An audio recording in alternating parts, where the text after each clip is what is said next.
बोल जयकारा बोल मेरे श्री गुरु महाराज की जय। सौभाग्यशाली गुरुमुखो, टोरंटो में एयरपोर्ट पर महाप्रभु जी के स्वागतार्थ गए हुए प्रेमियों से कार चलने की सूचना पाकर आश्रम में श्री दर्शनों के लिए प्रतीक्षारत गुरुमुख प्रेमियों के दिलों में खुशी की तरंगे तरंगित हो उठी। हृदय की खुशी संभाली न संभलती थी। सब परस्पर एक दूसरे को बधाइयाँ देते हुए मंगल गीत गाने लगे। आश्रम के मुख्य द्वार पर एक भव्य भवन को प्रेम व श्रद्धा की मुक्ति मड़ियों से खूब सजा रखा था। जैसे ही मुख्य गेट से श्री प्रभु जी कार ने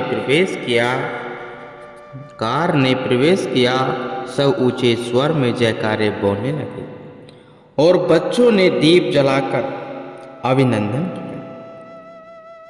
आपने मौज में आकर नए भवन का शुभ मुहूर्त किया और सिंहासन पर विराजमान हो गए। भजन कीर्तन के पश्चात श्री वचन हुए। सबने बड़ी उमंग और चाप से इस नए भवन का निर्माण की सेवा कार्य में योगदान दिया। यह भवन भी मंदिर का रूप है। सत्पुरुषों की सब रचना जीव कल्याण के हेतु हुआ करती है। जहाँ जो भी सेवा कार्य होता है वह गुरुमुखों को भक्ति की ओर अग्रसर करने के लिए होता है। यह परमार्थ का जितना भी सिलसिला है सब गुरुमुखों के हित और भलाई के लिए ही, ताकि गुरुमुख जन अधिक रूहानी फैज उठा सके। श्री दरबार के 5 नियम जो बनाए गए हैं वे अनमोल हीरे मोती हैं। जो भी प्रेमी यहाँ आकर जितना उन पर अमल करेंगे उतना ही भक्ति धन को एकत्र करके आत्म सुख को प्राप्त करेंगे। नित्य प्रति संगत श्री दर्शनों की लालसा लिए आने लगी। आपने उन पर कृपा दृष्टि करते हुए अपने पावन वचनों में फरमाया, मनुष्य तन एक अमूल्य रतन है जिसकी कीमत का अंदाजा नहीं लगाया जा सकता। रतन इसलिए कहा गया है, इससे ऊंचा अन्य कोई प्रमाण नहीं है, वरना इसकी कीमत तो उससे भी कहीं बढ़कर है। भारत को छोड़कर अमेरिका, कनाडा, लंदन में रहकर कोई भी सोचे कि मैं बहुत धनवान बन गया हूँ या मैंने बहुत ऊंचा रुतबा हासिल कर लिया है, तो यह उसकी भूल है, क्योंकि उस सच्ची दरगाह में उन वस्तुओं की कोई कीमत नहीं है और न ही इनमें से कोई वस्तु जीव के साथ जाती है। साथ तेरे जाएगा बस प्रभु का नाम ही। जिस दुनिया पे तू है फिदा वो दर हकीकत है नफी। सत्पुरुषों की सोबत में आने से ही जीव को इस चीज का ज्ञान होता है। सत्संगति में आने से ही मालिक की याद आती है। जिसके जीवन में मालिक की याद है, सही मायनों में उसका जीवन ही आबाद है। उसने ही जीवन के मकसद को जाना और अपने जन्म को सकारत किया। सत्संग की समाप्ति के पश्चात समस्त संगत ने श्री चरणों में माथा टेका। एक प्रेमी ने बहुत ही दीन स्वर में विनय की, प्रभु रक्षा करो। आपने फरमाया, चिंता तो मनुष्य उस वस्तु की करे जो शाश्वत है। जिस चीज की रक्षा के लिए तुम विनय कर रहे हो वह हमेशा स्थिर रहने वाली नहीं है, एक ना एक दिन चली जाएगी। स्थिर है तो केवल मालिक का नाम, मालिक का चिंतन। चिंता तो मनुष्य इस चीज की करे कि इस तन को पाकर क्या नीच योनियों में न चला जाए। हर समय आत्मा को परमात्मा से मिलाने का यत्न करें। जो नाम का सुमरन करते हैं, भक्ति की कमाई करते हैं, उनके लोक परलोक के सभी काम संवर जाते हैं। उनकी रक्षा मालिक स्वयं करते हैं। इस प्रकार प्रेमियों को सतमार्ग दर्शाकर उन्हें जग में रहने का ढंग सिखाया। सबको नाम और भक्ति के रंग में रंगकर अब आपने लंदन की ओर प्रस्थान किया।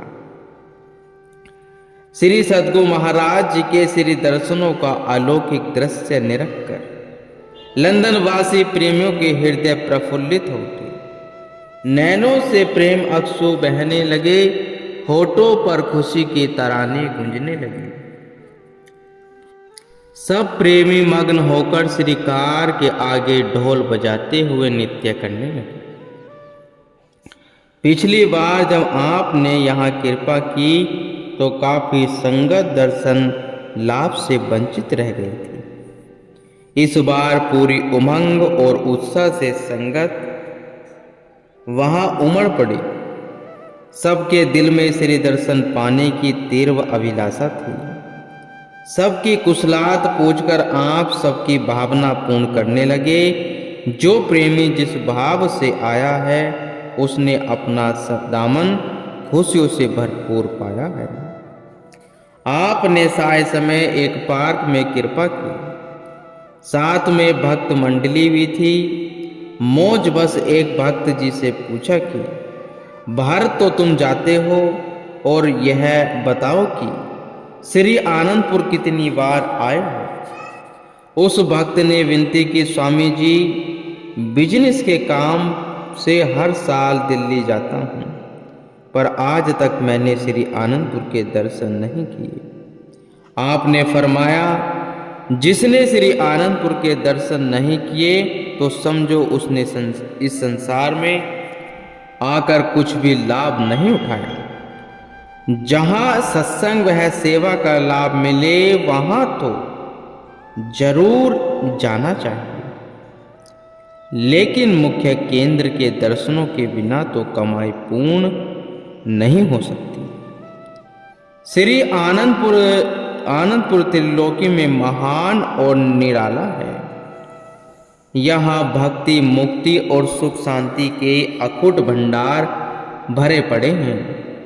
उस प्रेमी ने श्री चरणों में दंडवत प्रणाम करते हुए शीघ्र ही श्री आनंदपुर जाने का प्रण किया। एक दिन साय समय छोटे बच्चों ने एक नाटिका प्रस्तुत की।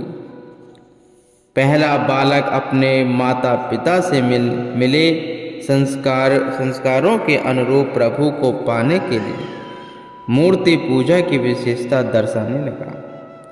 दूसरा बालक निराकार परमात्मा ही प्रभु को पाने का सर्वोत्तम साधन है।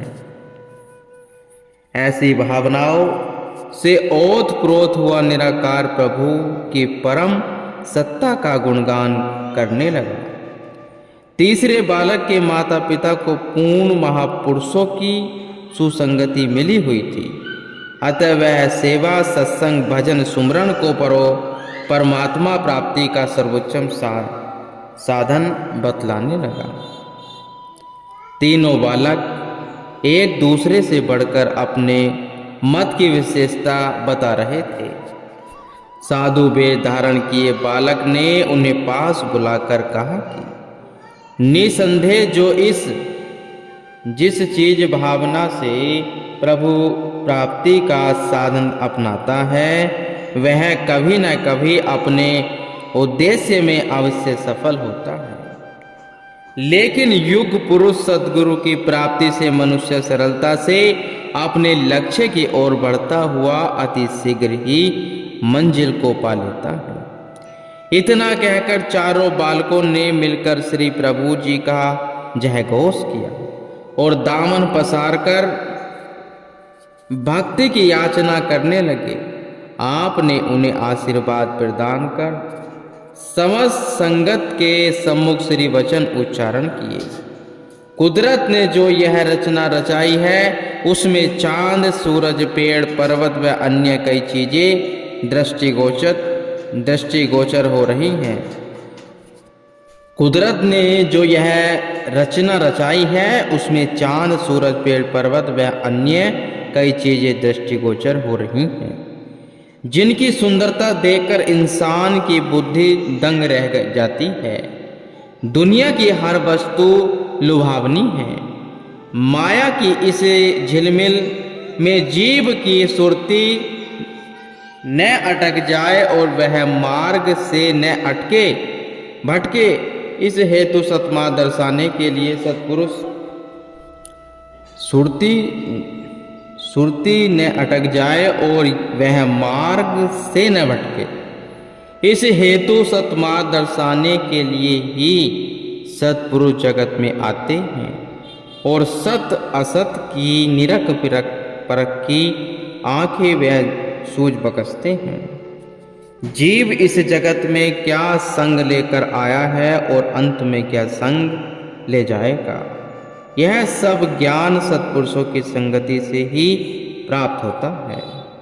वही जीव को आगाह करते हैं कि नाम बिना अंत में कुछ भी साथ नहीं जाएगा, सब यही का यही धरा रह जाएगा। इसलिए अधिक से अधिक नाम का धन एकत्र करो ताकि लोक परलोक में समान मिले, जीव आत्मा को प्रभु धाम में ठोर मिल सके। इस प्रकार सभी को पावन श्री दर्शनों और वचनों की अनमोल निधि बख्श कर आपने भारत की धरती पर चरण स्पर्श की। मनोहारी छवि को निरख कर सबके हृदय आह्लादित हो उठे। सब और जय जयकार के स्वर गूंजने लगे और सर्व आनंद ही आनंद छा गया। श्री आनंदपुर में पधारे प्रभु आनंद की बरसी फुआरे हैं। हर्ष से झूम उठे सब प्रेमी, खुशियों की छाई बहारे हैं। कहने का यही उद्देश्य है कि गुरुमुख को श्री आनंदपुर में जो भी गुरुमुख आनंदपुर जाता है वह आनंदपुर का दीवाना हो जाता है। गुरुमुख